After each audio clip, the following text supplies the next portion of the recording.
Hello दोस्तों, कैसे हैं आप सब लोग। उम्मीद करता हूँ अच्छे होंगे। आज हम स्टार्ट करने जा रहे हैं सेक्शन नंबर 125 से जो है कंटिन्यू करेंगे। बीच के जो सेक्शंस हैं वो इतने इंपॉर्टेंट नहीं है, आप चाहे तो उनको सिर्फ एक बार में ही रिवीजन कर सकते हैं। आज जो है चैप्टर नंबर 9 जो है स्टार्ट करेंगे, जो कि 125 से स्टार्ट होकर के 143 तक है।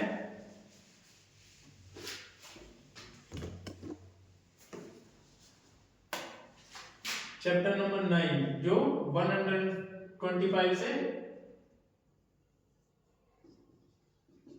143 तक है। ये क्या बात करता है? Security for keeping peace and for good behaviour, शांति बनाए रखने के लिए और उसके गुड बिहेवियर के ग्राउंड पर जो है उसे सिक्योरिटी ली जाती है। तो उसी के बारे में बात करता है। सेक्शन नंबर 125 में क्या कहता है? Security for keeping peace on conviction, दोष सिद्धि पर परिशांति कायम रखने के लिए सिक्योरिटी। सेक्शन नंबर 125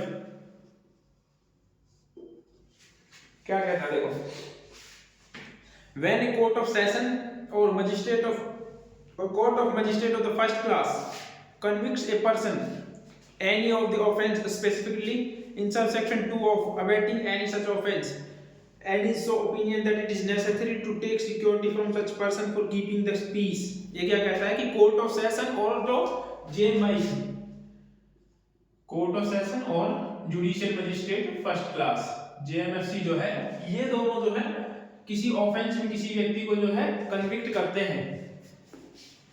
किस ऑफेंस में? जो इसके सब क्लोज 2 में दिया हुआ है, जो हम आगे बताएंगे कि कौन कौन से ऑफेंसेस में, उनमें जो है किसी व्यक्ति को कन्विक्ट करते हैं या उसके कोई उन ऑफेंसेस का कोई अबेट करता है। तो उस व्यक्ति से जो है यदि कोर्ट ठीक समझती है तो क्या करेगी? Keep the peace for court में एक time to time passing sentence of such person order him to execute a bond और bail bond for keeping the peace. उससे जो है बॉन्ड और बेल बॉन्ड ले सकती है यदि कोर्ट चाहे तो। बॉन्ड और बेल बॉन्ड ले सकती है। For the such period is not exceeding 3 years, जो कितने साल तक का हो सकता है? 3 साल से जो ज्यादा का नहीं होगा। Not exceed 3 year, not exceed 3 year, जो 3 साल से ज्यादा तक का नहीं होगा। जो कोर्ट है, कोर्ट ऑफ सेशन और जुडिशियल मजिस्ट्रेट फर्स्ट क्लास जो है, वो सिक्योरिटी फॉर कीपिंग पीस के नाम पर जो है बॉन्ड और बेल बॉन्ड ले सकते हैं, जो कि 3 साल से ज्यादा का नहीं होगा।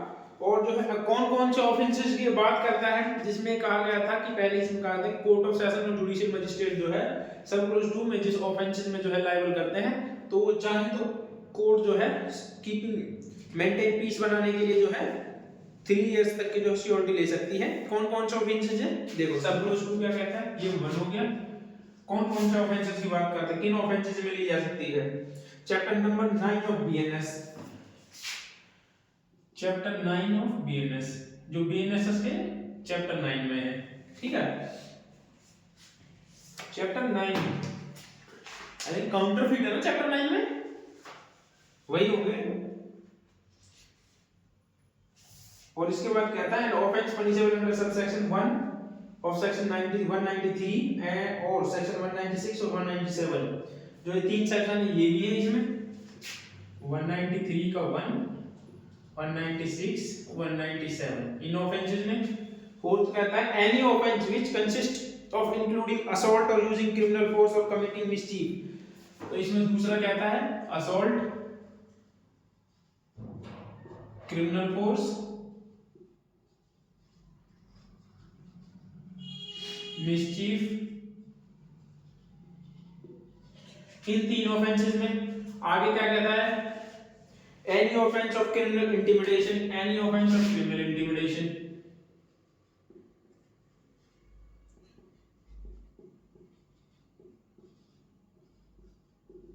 Any offence of criminal intimidation. Fourth कहता है any other offence which caused or was intended or now to be likely to cause breach of the peace। कोई भी ऑफेंस जो होता है जिसे पीस जो है ब्रीच होती हो, शांति जो है भंग होती हो, परिशांति। एनी ऑफेंस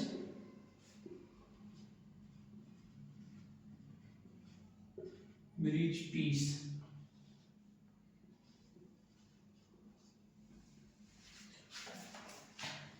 उसके बाद इसका अगर इन ऑफेंस में जो है कोर्ट ऑफ सेशन और जुडिशियल मजिस्ट्रेट फर्स्ट क्लास जो है किसी व्यक्ति को कन्विक्ट करता है, दोष सिद्ध करता है, या कोई व्यक्ति इनका अवॉइड करता है तो उसको लायबल करता है, तो कोर्ट यदि ठीक समझे तो उस व्यक्ति से जो है श्योरिटी जो परिशांति बनाए रखने के लिए जो है, पीस बनाए रखने के लिए जो है बॉन्ड और बेल बॉन्ड दे सकती है, जो कि 3 साल तक की जो हो सकते हैं, 3 साल से ज्यादा का नहीं लेगी।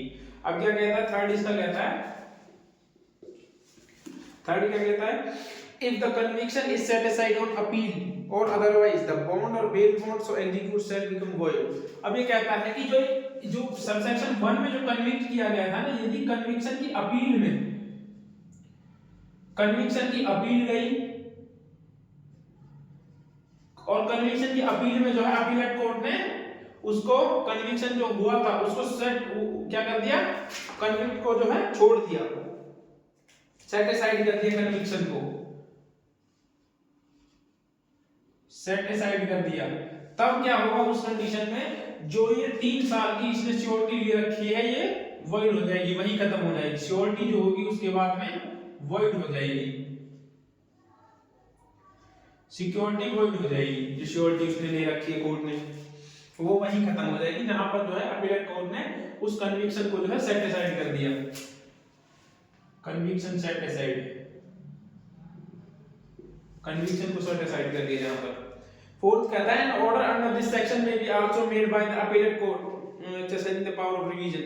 अपीलेट कोर्ट जो है रिवीजन में जो है इन पावर्स का यूज कर सकता है, ये वही बात कहता है। Section number 126। अच्छा अब इसमें 126 क्या है, 126 क्या है, अदर ऑफेंसेस की बात करता है। देखो सिक्योरिटी फॉर कीपिंग पीस के लिए ये था, सिक्योरिटी फॉर कीपिंग पीस,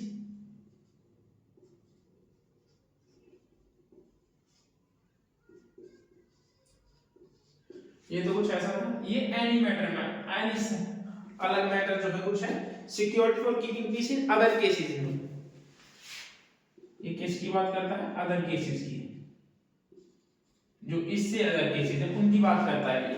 तो इसमें जो है बाकी में इसमें जो है कोर्ट ऑफ सेशन और जुडिशियल मजिस्ट्रेट फर्स्ट क्लास था, इसमें जो है एग्जीक्यूटिव मजिस्ट्रेट जो है 1 ईयर तक की जो है श्योरिटी ले सकता है किसी पर्सन से, 1 ईयर तक की, एक्सीड नॉट एक्सीड 1 ईयर जो है 1 साल तक की ले सकता है। उसके बाद सेक्शन नंबर 127। अच्छा चलो ये आप देख लेना, इसके बाद बताते हैं। 126 में सिर्फ 1 साल की थी,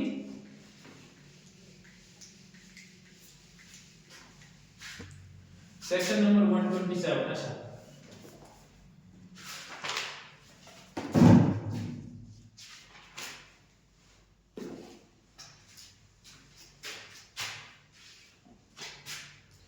तीन सेक्शन है, security for keeping piece,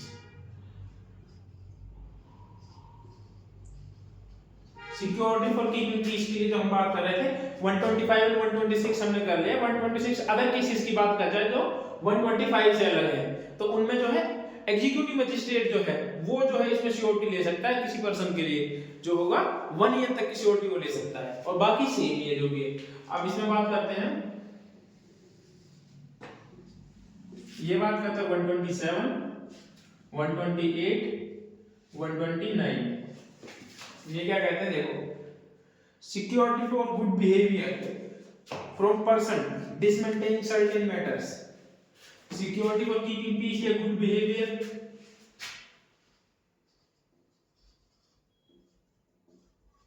good behaviour जो है इसमें क्या करते हैं ये पर्सन्स डिसमेंटेनिंग सर्टेन मैटर्स,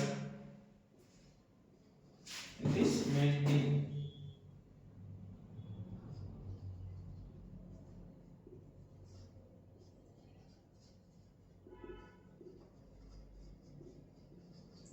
अच्छा उसके बाद 128 क्या कहता है, सस्पेक्टेड पर्सन का गुड बिहेवियर, सस्पेक्टेड पर्सन, इस 20 का तो हमने पढ़ लिया, इसमें गुड बिहेवियर का कीपिंग गुड बिहेवियर। अच्छा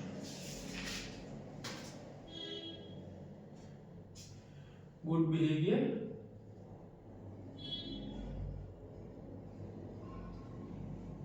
from suspected person,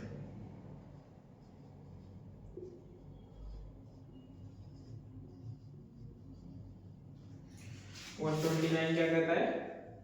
habitual offender की गुड बिहेवियर की बात करता है ये। हैबिचुअल ऑफेंडर आप जो है इस तरीके से इसको याद करिएगा। इसमें जो है सेम वही बातें हैं जो 125 और 126 में कही गई है। इसमें सिक्योरिटी जो कौन ले सकता है, इसमें सिक्योरिटी लेगा एग्जीक्यूटिव मजिस्ट्रेट। एग्जीक्यूटिव मजिस्ट्रेट, इसमें भी एग्जीक्यूटिव मजिस्ट्रेट, इसमें भी एग्जीक्यूटिव मजिस्ट्रेट जो सिक्योरिटी लेगा। और कितने टाइम तक की लेगा? 1 ईयर, इसमें भी 1 ईयर, इसमें जो है 3 ईयर मिलेगा। ठीक है, इसको आप याद रखिएगा इस तरीके से कि मजिस्ट्रेट इस 127 में 128 129 में जो है कौन जो है सिक्योरिटी ले, गुड बिहेवियर के ग्राउंड पर जो है सिक्योरिटी लेगा, एग्जीक्यूटिव मजिस्ट्रेट लेगा। कितने साल के लेगा? 1 ईयर एंड 3 ईयर। ये जो क्वेश्चन पूछ लेते हैं। एग्जीक्यूटिव मजिस्ट्रेट सिर्फ 1 ईयर की ले सकता है एक्सेप्ट 129 में। इसी में जो है एग्जीक्यूटिव मजिस्ट्रेट 3 साल की सिक्योरिटी लेता है। किन मैटर्स में लेता है? देखो 129 के जो मैटर्स हैं वो यहाँ पर दिए गए हैं। आप इनको एक बार रीड कर लीजिएगा, बस एक बार देख लीजिएगा बेरक खोल करके। ए से लेकर एफ तक जो है, सॉरी जी तक, ये मैटर्स दिए गए हैं सारे। इन मैटर्स में जो है एग्जीक्यूटिव मजिस्ट्रेट जो सिक्योरिटी ले सकता है 1 ईयर तक के लिए। अच्छा 128 127 और 8 में भी वो मैटर्स बताए गए जिनमें 1 साल तक के लिए ले सकता है। आप एक बार इनको रीड कर लेते हैं, बस इसमें इतना ही है। प्री के हिसाब से सिर्फ यही है कि एग्जीक्यूटिव मजिस्ट्रेट जो है वो 1 ईयर तक के लिए ले सकता है। अब इसमें मैं यहाँ पर 125 और 126 और ले देता हूँ। सेक्शन 125, इसमें कौन ले सकता है? कोर्ट ऑफ सेशन और जुडिशियल मजिस्ट्रेट फर्स्ट क्लास। कितने साल तक की ले सकता है? 3 इयर्स तक की ले सकता है। अच्छा सेक्शन नंबर 126 में कौन ले सकता है? अदर मैटर्स में एग्जीक्यूटिव मजिस्ट्रेट ले सकता है 1 ईयर की। 127 में कौन ले सकता है? एग्जीक्यूटिव मजिस्ट्रेट 1 ईयर, इसमें भी 1 year. Section number 128 habitual offender suspected person में, इसमें भी जो है एग्जीक्यूटिव मजिस्ट्रेट ले सकता है 1 ईयर के लिए, नॉट एक्सीडिंग 1 ईयर है। सेक्शन नंबर 129 ये क्या कहता है? इसमें एग्जीक्यूटिव मजिस्ट्रेट जो सिक्योरिटी ले सकता है 3 इयर्स तक के लिए। याद रखिएगा, यदि अपेलेट कोर्ट ने जो है उसकी जो सेंटेंस थी, मतलब जो कन्विक्शन था, उसको सेट असाइड कर दिया है, तो ये जो बॉन्ड है, ये या जो ये बॉन्ड या बेल बॉन्ड है, ये तुरंत जो है जैसे ही वो कन्विक्शन जो है सेट असाइड होता है, ये क्या हो जाएंगे? वॉइड हो जाएंगे। कन्विक्शन सेट असाइड होने पर ये वॉइड हो जाएंगे। कन्विक्शन सेट असाइड होने पर क्या हो जाएंगे? वॉइड। ये वाले बेल बॉन्ड और जो इसने बॉन्ड दे रखे, ये बात करता है सेक्शन नंबर 125 6 7 8 जो 9, यहीं तक जो है इसमें क्वेश्चन पूछे जाता है। उसके बाद जो क्वेश्चंस है वो इतने जो सेक्शंस है वो इतने इंपॉर्टेंट नहीं है। अब देखिएगा 130, इसको आप खुद पढ़ लीजिएगा, सेल्फ रीडिंग के है ये।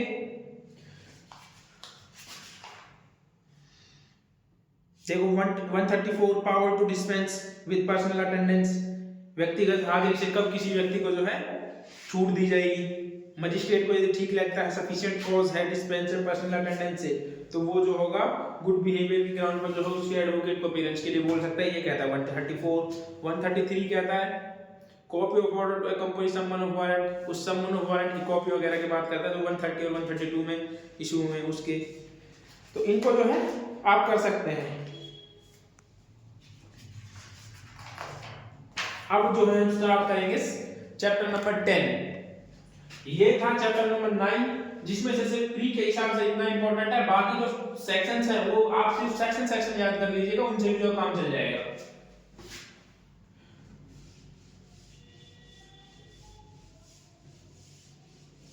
प्री के हिसाब से तो आपका कुछ रहेगा नहीं, ये मैं दावे के साथ कह सकता हूँ। जिस जो एक बार वीडियो जो है देख लेगा और देख के अच्छे से जो पढ़ के जाएगा, उसका प्री के हिसाब से तो कुछ नहीं छूटेगा।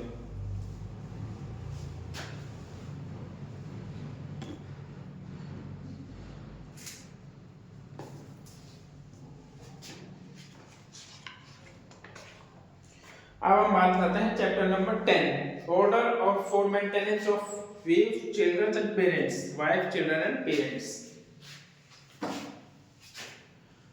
चैप्टर नंबर 10, 144 से 147 तक।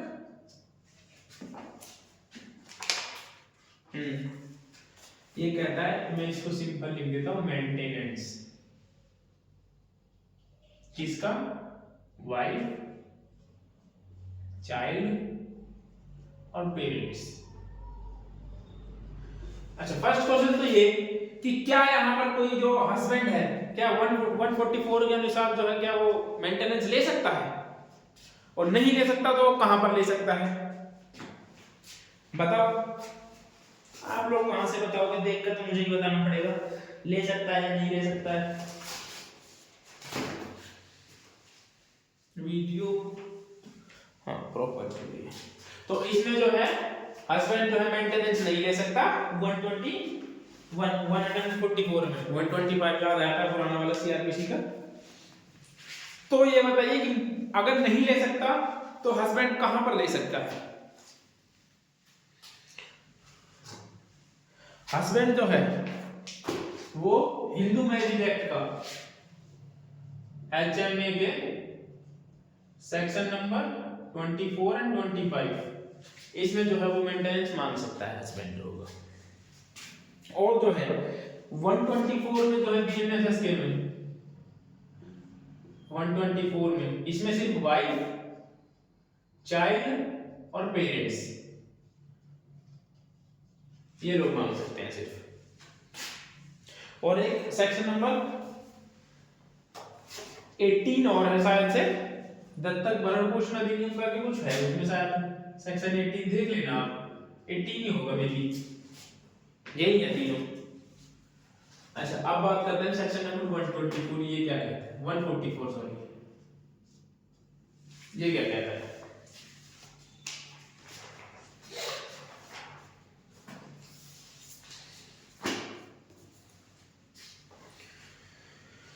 Order for maintenance of wife, children and parents. If any person having sufficient means neglect or refuse to maintain, यदि कोई व्यक्ति जो है पर्याप्त साधन वाला व्यक्ति जो है नेग्लेक्ट करता है, रिफ्यूज करता है किसी का मेंटेनेंस करने से, भरण पोषण करने से, किसी का मीन्स वाइफ, चिल्ड्रन और पेरेंट्स का, तो जो होगा कौन, देखो इसमें किसकी बात करता है, वाइफ, पहला बात करता है वाइफ की, ए जो इसका 1 का ए है, अनेबल टू मेंटेन जो अपना भरण पोषण करने में अक्षम है उस वाइफ के बारे में बात करता है। ये क्या कहता है, wife unable to maintain herself, कौन मान सकता है उसके बारे में बात करता है, wife unable to maintain herself, जो अपना भरण पोषण करने में जो है अक्षम है, वो वुमेन जो होगी वो भरण पोषण मांग सकती है। दूसरा कहता है his legitimate or illegitimate child, whether married or not, unable to maintain, चाहे कोई व्यक्ति विवाहित हो या ना हो, चाहे कोई पर्सन विवाहित है या नहीं है इस बात से फर्क नहीं पड़ता, और चाहे वो उसकी धर्मज संतान हो या अधर्मज हो, लीगल हो या इलीगल हो, लेजिटिमेट हो या इलेजिटिमेट चाइल्ड हो, वो उसका भरण पोषण यदि नहीं करता है तो जो है वो 144 में जो है भरण पोषण ले सकता है। लेजिटिमेट और इलेजिटिमेट चाइल्ड,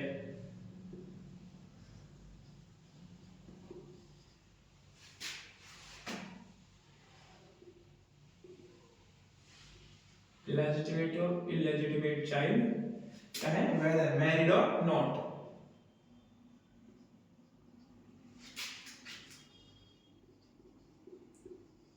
वेदर मैरिड और नॉट, चाहे उसकी शादी हुई हो चाहे ना हुई हो, चाहे वो धर्मज हो या अधर्मज बच्चा हो, उसका मेंटेनेंस जो है भरण पोषण जो है उसको करना पड़ेगा। और जो क्या हो, अनेबल हो अपना भरण पोषण करने में, अनेबल टू मेंटेन हरसेल्फ,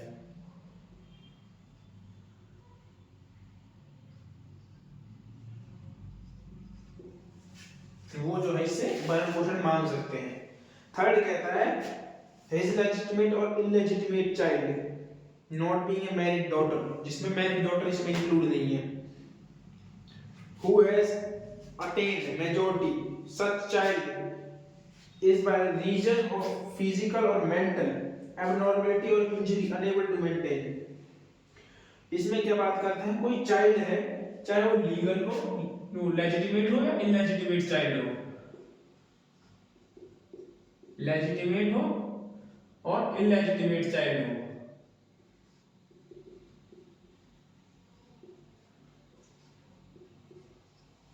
दोनों में से कोई भी चाइल्ड हो और वो मेजर है, लेकिन जो है वो अपना भरण पोषण नहीं कर सकता, वो अपना मेंटेनेंस नहीं कर सकता, किससे?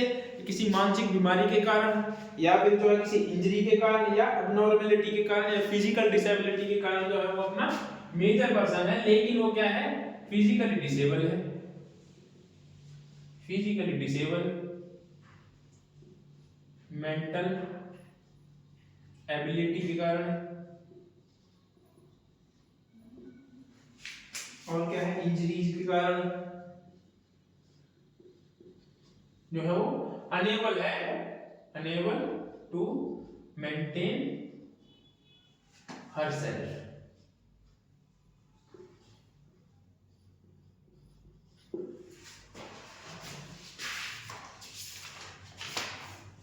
और फोर्थ कहता है, डी बात करता है पेरेंट्स के बारे में, जिसमें फादर और mother unable to maintain herself, is father और mother.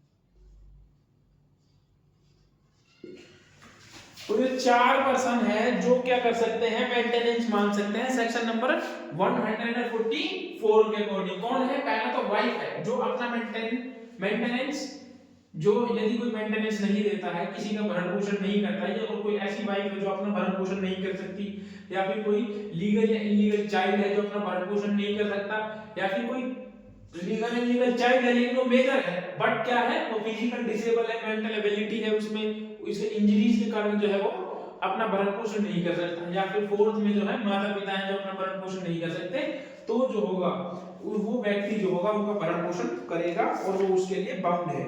A magistrate of first class में upon proof of such neglect of refusal order such person to make a monthly allowances for maintenance of his wife, such child, father and mother, such monthly rate as such magistrate think fit to do pay the sum to such person or the magistrate from time to time direct। ये क्या कहता है? यदि magistrate को ऐसा लगता है, first class magistrate, ये कहता है जुडिशियल मजिस्ट्रेट फर्स्ट क्लास, यदि इसको ऐसा लगता है कि ये क्या कर रहा है, जो पर्सन है वो क्या कर रहा है? नेग्लेक्ट कर रहा है, नेग्लेक्ट कर रहा है, रिफ्यूजल कर रहा है, मना कर रहा है, तो वो क्या करेगा? एक ऑर्डर पास कर सकते हैं, ऑर्डर पास कर सकता है मंथली अलाउंसेस के लिए।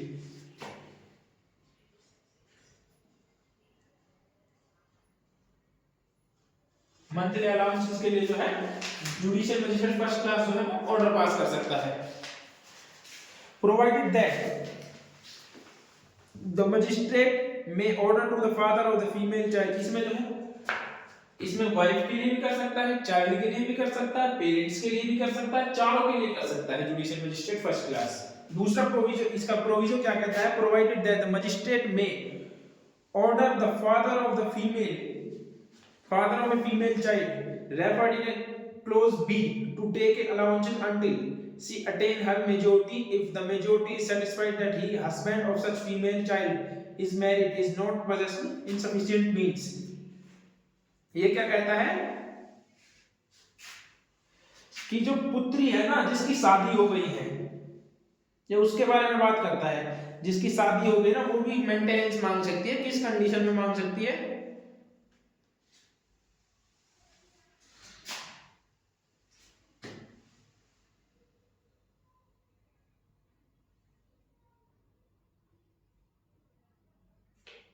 देखो इसमें दो बातें करी गई हैं। पहला कहता है कि जो डॉटर है ना, प्रोविजो, डॉटर जो है ये जो होगी ना, मेंटेनेंस मांग सकती है अपने फादर से, अपने फादर से तो मेंटेनेंस मांग सकती है, कोई दिक्कत नहीं है, जब तक ये अनमैरिड है या मेजर नहीं है, ये अपने फादर से जो है मेंटेनेंस मांग सकती है, इसमें कोई दिक्कत नहीं है, ठीक है।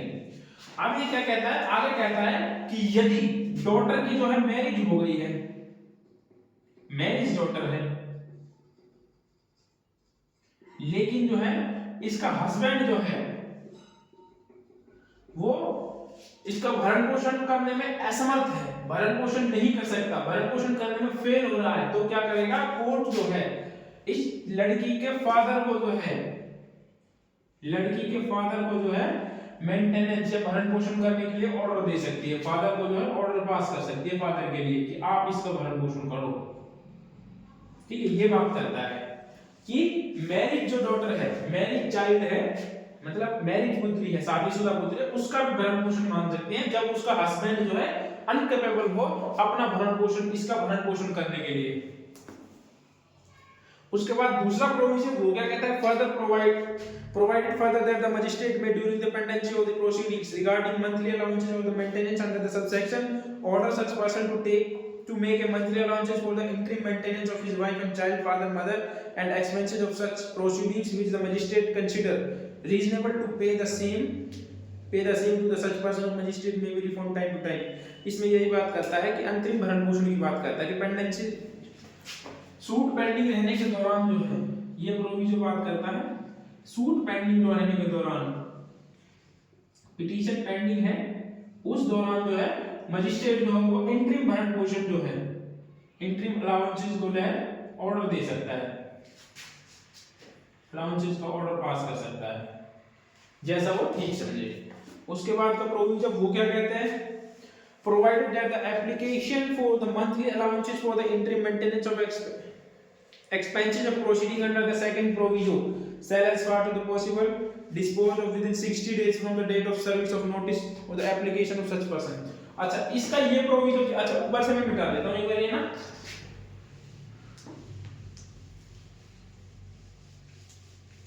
ये प्रोविजो क्या कहता है, देखिए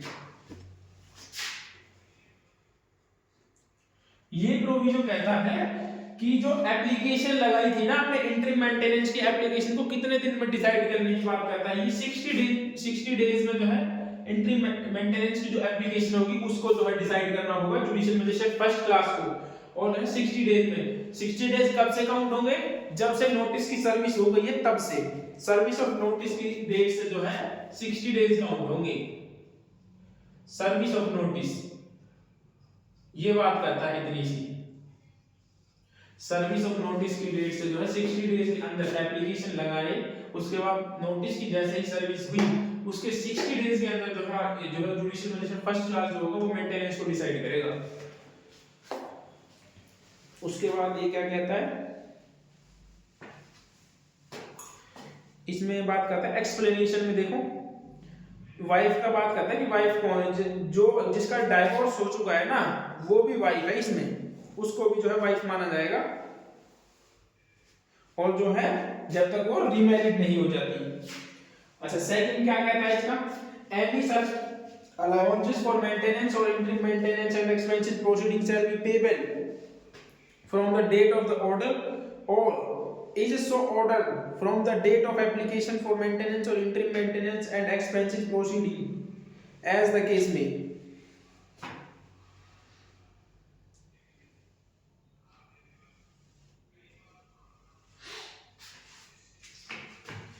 ये बात करता है कि भरण पोषण जो है वो मेंटेनेंस किस डेट से जो है दिया जाएगा, उस डेट से दिया जाएगा जो ऑर्डर में मेंशन होगी। थर्ड बात करता है if any person or order fails without sufficient cause to comply with the such order of magistrate, every breach of order issue a warrant leaving amount of due manner providing in levying fines and by sentence such imprisonment any part of each month allowances for the maintenance of the interim expenses proceeding as the case may be remaining warrant imprisonment for। अच्छा ये बात करता है, देखो जैसे court ने जो है थर्ड क्या बात करता है, कोर्ट ने जो है किसी व्यक्ति को ऑर्डर दिया कि आप जो है 8,000 रुपए पर मंथ जो है 8,000 रुपए पर मंथ जो है अलाउंसेस दो अपनी वाइफ को, ठीक है। लेकिन ये क्या कर रहा है, ये जो है कोर्ट के आदेश के बाद भी ये जो है अलाउंसेस नहीं दे रहा है अपनी वाइफ को, जो है भरण पोषण के लिए 8,000 रुपए नहीं दे रहा, तो वाइफ जो होगी ना वो सूट फाइल कर सकती है विद इन 1 ईयर के अंदर में, ठीक है, विद इन 1 ईयर। अच्छा इसमें एक ये हो रहा है, इसमें एक आ गया है कि जो मेंटेनेंस नहीं दे रही है तो उसके लिए जो है उसको 1 महीने तक की सजा दी जाएगी। अब जैसे मान लो, देखो क्या होता है, अब इसमें वकील क्या स्मार्टनेस खेलते हैं, देखो जैसे मान लो फर्स्ट मंथ में 8,000 रुपए इसने नहीं दिए, ठीक है, सेकंड मंथ में भी नहीं दिए, 3 मंथ में भी नहीं दिए, 4-5 महीने तक जो है इसने नहीं, 5 महीने में इसने चलो मान लीजिए दे दिए, ठीक है, 6 में इसने नहीं दिए, 8,000 जो है इसने नहीं दिए, तो अब वकील क्या करेंगे, वो क्या करता है, इसमें कहा तो ये गया है कि जो होगा विद इन 1 ईयर के अंदर जो उसको सूट फाइल करना पड़ेगा कि जो उसने कोर्ट का ऑर्डर ना माना उसके लिए जो उसको 1 मंथ की फाइन मिलेगी। इसको होना तो 1 मंथ का चाहिए था, लेकिन हम क्या करते हैं, वो सालों का एक साथ में जो है वो फाइल नहीं करते सूट को, वो क्या करते हैं हर मंथ का जो है अलग अलग करते हैं। अब हर मंथ का अलग अलग करने से क्या होता है, इस व्यक्ति को जो है, ये जो पर्सन है, इसको जो है हर महीने की अलग अलग फाइल की है तो एक एक महीने की सजा होगी, तो इस तरीके से क्या हो जाएगा, इससे जो है ज्यादा सजा होगी। ये होता है किसी पर्सन को परेशान करने के लिए जब करता है ना, तो ये करते हैं हर मंथ का अलग अलग फाइल कर देते हैं। मान लो कि उसने 8-9 महीने का नहीं दिया, तो ये नहीं है कि वो 8-9 महीने का टर्नओवर को 1 महीने की देंगे, नहीं, वो 1 महीने का ऑर्डर को 1 में लिखेंगे, अगली को दूसरी में, तो 7-8 ऐसे फाइल कर देंगे परेशान करने के लिए, तो उसको ताकि उसको ज्यादा से ज्यादा सजा हो, इसलिए तो यही बात करता है वो कि अगर ऑर्डर नहीं मानता तो 1 मंथ के अंदर जो है 1 मंथ की उसको सजा दे दी जाएगी, ये बात करता है। उसके बाद प्रोविजो कहता है provided that no warrant shall be issued for the recovery of any amount due to under the unless application is made by the court of law such amount period of 1 year. एक ये वही बात कहता है 1 साल के बाद जो है फाइल नहीं किया जाएगा किसी भी अमाउंट के लिए, 1 साल तक जो है आप कर सकते हो। जो मैंने बात करी थी 1 ईयर के अंदर में जो है सूट फाइल कर सकते हैं, कोर्ट में जा सकते हैं, ठीक है। उसके लिए क्या होगा, इसको 1 मंथ की जो है पनिशमेंट मिलेगी और 1 साल के बाद आप सूट फाइल नहीं कर सकते, उसके बाद में आपको कोई अधिकार नहीं है। प्रोविजो हो गया। उसके बाद प्रोविजो कहता है maintain the condition of living him to refuse to leave him magistrate may consider the ground of refusal stated that are maked in order under this section now standing satisfy. ये क्या कहता है, भरण पोषण करने से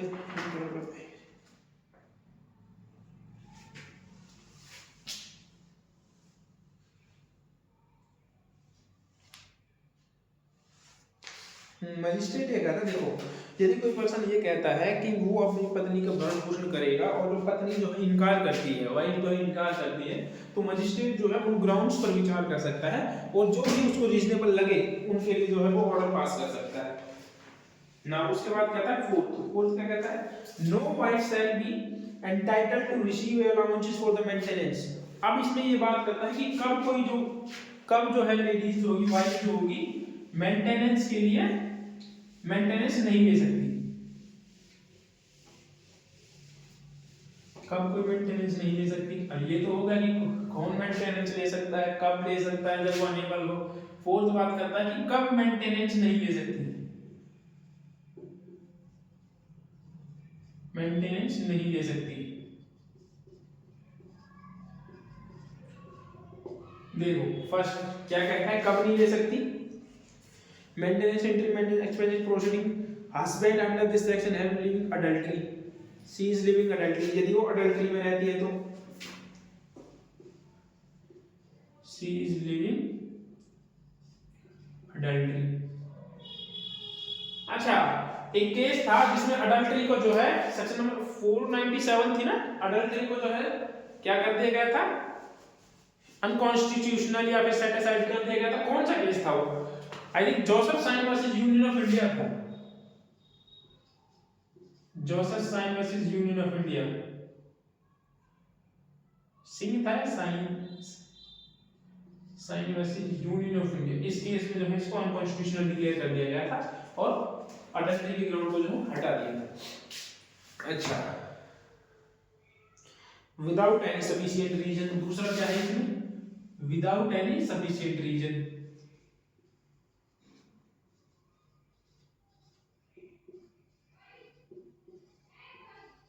यदि कोई विदाउट सफिशिएंट रीजन के बिना कारण के कोई अलग रह रहा है तब जो है कोर्ट उसको नहीं देगा। She refuse to live with her husband, यदि वो अपने हस्बैंड के साथ रहने से मना करती है। She refuse to live her husband. अच्छा, यदि वो म्यूचुअल कंसेंट से जो है सेपरेट रह रहे हैं, म्यूचुअल कंसेंट से सेपरेट है। अच्छा, अब इसमें एक ये है, इसके अलावा भी कुछ ग्राउंड्स हैं जो इस बेरक से अलग है, जैसे कि यदि वो उसने सेकंड मैरिज कर ली हो, सेकंड मैरिज कर ली हो उसने, ये भी एक ग्राउंड है। और कौन से ग्राउंड है?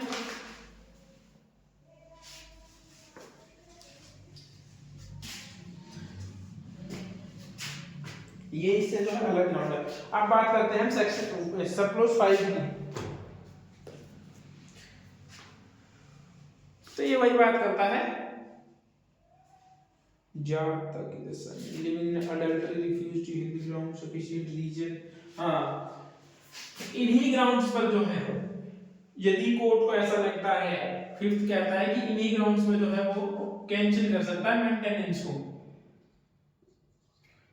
मेंटेनेंस को क्या कर सकता है? कैंसिल। जो मेंटेनेंस का ऑर्डर दिया है ना उसको कैंसिल करने का ऑर्डर दे सकता है। ये बात करता है सब क्लॉज नंबर 5। अच्छा, अब इससे कुछ अलग जो है, मैं इसमें कुछ केस लॉज जो है मैंने लिख रखे हैं, मैं उनको आपको बता देता हूँ। वो केस लॉज जो है इंपॉर्टेंट है, जैसे कि केस लॉज में जो है भी आपको बता देता हूँ। ये है ना, मैं अपनी नोटबुक को जो है साथ में लेके चलता हूँ उससे कि बहुत से केस लॉज छूट जाते हैं, तो कोई छूटे ना, इस वजह से जो मैं लेके चलता हूँ इसको। अच्छा, फर्स्ट केस है Joseph sign versus Union of India.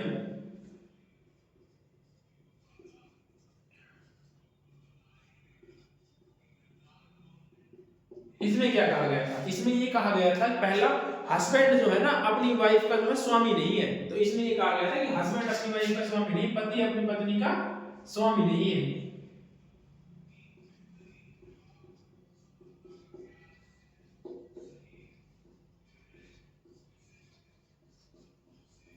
इसमें एक और बात करी गई थी, अडल्ट्री जो था उसको इसमें स्ट्रक डाउन किया गया था, अडल्ट्री को स्ट्रक डाउन किया गया था इसमें। ये केस बड़ा इंपॉर्टेंट है, Joseph sign versus Union of India. उसके बाद जो दूसरा केस है वो है Vijay Manohar Albert versus Kashirao Rajaram. Vijay Manohar Albert versus Kashirao Rajaram. इसमें क्या कहा गया था? इसमें ये कहा गया था विवाहित पुत्री जो है, जो मैरिड डॉटर है, यदि उसके पास जो है अपनी आय के पर्याप्त साधन नहीं है तो वो क्या करेगी? अपने माता पिता से भरण पोषण मांग सकती है। यदि कोई विवाहित पुत्री है, विवाहित पुत्री है, विवाहित पुत्री के पास आय के पर्याप्त साधन नहीं है,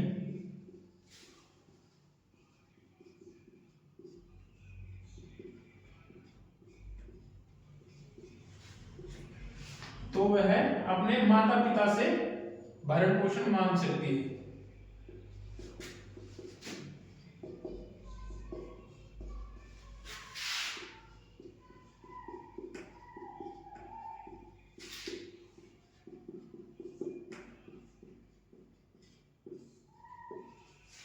ये कहा गया था। इसमें थर्ड कौन सा है?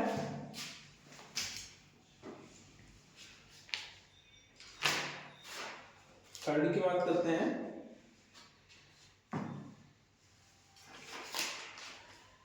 एक और केस था इसमें इंपॉर्टेंट जो था, जोसेफ साइन हो गया, मुझे याद जो है वो कहाँ है। हाँ, सरोज वर्सेस सुदर्शन, ये एक केस था, सरोज वर्सेस सुदर्शन। ये केस था जिसमें कहा गया था कि दाम्पत्य अधिकार जो है आर्टिकल 14 एंड 21 का जो है वायलेशन नहीं करते, ये इसमें कहा गया था। जो सेक्शन नंबर 9 है जो एचएमए का, उसमें कहा गया था कि दाम्पत्य अधिकारों का जो स्थापना का जो सेक्शन नंबर 9 है ना, वो आर्टिकल 14 और 21 का जो है वायलेशन नहीं करता। क्यों? एक तरफ तो आर्टिकल 21 जो कहता है राइट टू लाइफ की बात करता है, दूसरा कहता है सेक्शन नंबर 9 जो है कंज्यूमर राइट्स की बात करता है। उसमें जो है कोर्ट डिक्री पास कर देती है किसी व्यक्ति के खिलाफ कि आप जो जाकर उसके रहो। अब उस पर्सन की जो है इच्छा ना हो लेकिन फिर भी जो है कोर्ट डिग्री पास कर देते, तो इसको है इसमें चैलेंज किया गया था सरोज वर्सेस सुदर्शन में, जिसमें सुप्रीम कोर्ट ने कहा था कि नहीं, ये जो है फंडामेंटल राइट का वायलेशन नहीं है, ये जो है एक मैरिज को बचाने का जो है एक विधायिका को जो है एक अच्छा तरीका इसमें बताया था, इसको सेक्शन नंबर 9 को, तो इसको सस्पेंड नहीं किया था, इसको अनकॉन्स्टिट्यूशनल डिक्लेयर नहीं किया गया था। और भी कोई केस है क्या? चलो और कोई केस होगा तो मैं जो है आगे लिखवा दूंगा आपको। इसमें अब कुछ और क्वेश्चन जो है मैं आपको बता देता हूँ। जैसे कि मान लो, अच्छा ये बताओ कि जो मेजर अनमैरिड चाइल्ड है, क्या वो अपने माता पिता से जो है भरण पोषण मांग सकता है? मेजर अनमैरिड चाइल्ड नहीं मांग सकता। अच्छा, मेजर अनमैरिड डॉटर जो है मांग सकती है? वो भी नहीं मांग सकती। मैरिड चाइल्ड जो है, क्या वो मैरिड चाइल्ड है लेकिन वो माइनर है, सन जो है, क्या वो मांग सकता है? मांग सकता है यदि वो इनकेपेबल है तो, सन हो चाहे डॉटर हो। डॉटर का यदि हस्बैंड है, अगर वो शादीशुदा है और उसका हस्बैंड जो है अनकेपेबल है कि उसका भरण पोषण करने में, तो वो जो डॉटर होगी अपने माता पिता से जो है भरण पोषण मांग सकती है। उसके बाद बात करते हैं यदि कोई मेजर लड़का है लेकिन वो क्या है मेंटल डिसेबल है, तो जो है वो भरण पोषण इसमें मांग सकता है। इसमें 3 केस याद रखना है, Joseph sign versus Union of India, जिसमें कहा गया था कि पति जो है अपनी पत्नी का स्वामी नहीं है। दूसरा इसमें अडल्ट्री को स्टेप डाउन किया गया था। सेकंड केस है जो विजय मनोहर भट्ट वर्सेस काशीराव राजाराम, जो इसमें कहा गया था कि विवाहित जो मैरिड जो डॉटर है वो भी यदि उसके पास इनकम के जो है सफिशिएंट वो नहीं है, पर्याप्त साधन नहीं है, तो जो होगी वो अपने माता पिता से भरण पोषण मेंटेनेंस मांग सकती है। उसके बाद सरोज वर्सेस सुदर्शन में, जिसमें कंज्यूमर राइट्स का जो है ये कहा गया था कि आर्टिकल 14 और 21 का जो है वायलेशन नहीं है। उसके बाद आता है सेक्शन नंबर 145 प्रोसीजर। अच्छा, आज के लिए इतना ही बहुत क्या है, एक बार मैं वीडियो देख लेता हूँ कितने की बनी है। अच्छा, तो आज के लिए जो है इतना ही बहुत है, आगे का जो है हम नेक्स्ट क्लास में करेंगे। वैसे तो कम ही है बट नेक्स्ट क्लास में करते हैं क्योंकि वीडियो ज़्यादा लंबी हो जाती है, अपलोड होने में टाइम लगता है। यदि आपको जो है वीडियो अच्छी लगी हो तो लाइक शेयर और सब्सक्राइब जरूर करें, और जो है यदि आप कोई और सब्जेक्ट भी पढ़ना चाह रहे हैं तो वो भी आप कमेंट करके जो है जरूर बता सकते हैं। उम्मीद करता हूँ आपको जो है वीडियो अच्छी लगी होगी। लाइक शेयर और सब्सक्राइब करें। मिलते हैं नेक्स्ट वीडियो में। Bye bye.